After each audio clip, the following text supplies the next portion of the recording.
Hello and welcome to Project Poetry for Enlightenment with Jeffrey Armstrong-Kavindra Rishi. Thank you everyone for joining us today and supporting this delivery of sacred art of expression. Each week, Kavindra captures our hearts with a whisper of the Vedic wisdom through his creative impressions of timeless and ancient poetry.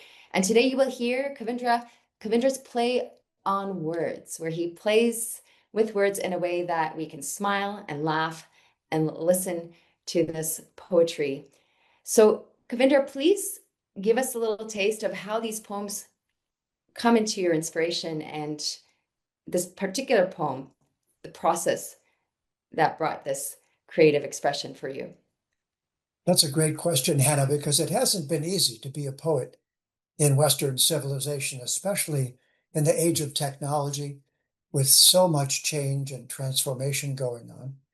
So, in order to be listened to, you have to be entertaining as well as deep, profound, and meaningful.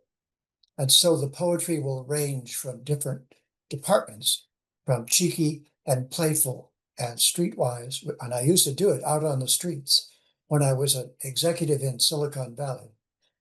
At night, I'd go out onto the streets and recite humorous and socially hip poetry. So there's a wide range of poetry, and this is from that genre. It's called I Am a Poet of Some Renown. All puns intended whenever I do them. Noun, verb, adjective, renown.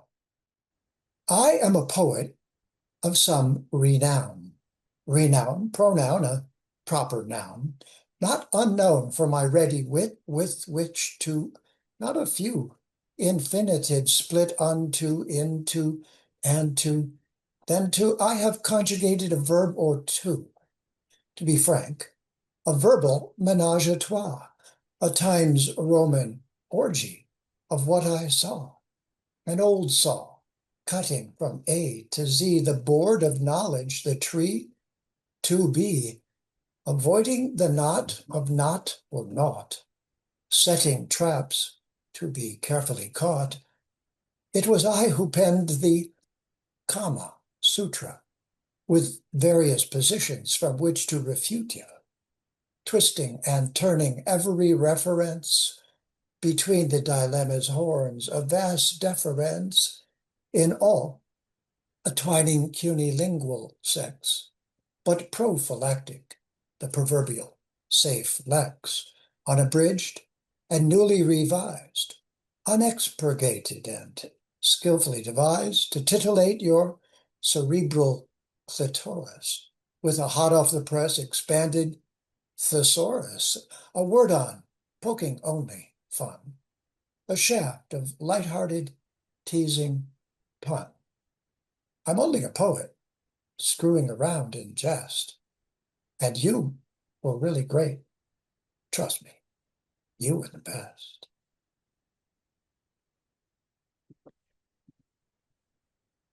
Thank you, Kavindra. It's nice to hear this other side of you through you, your voice, and through your poetry. And I'd love to hear in what ways this reading has moved you and made you smile today. So for those of you listening today, thank you so much for joining us. And do leave us a comment below, subscribe to our YouTube channel, and we look forward to seeing you next week for Project Poetry for Enlightenment with Jeffrey Armstrong-Kavindra Rishi.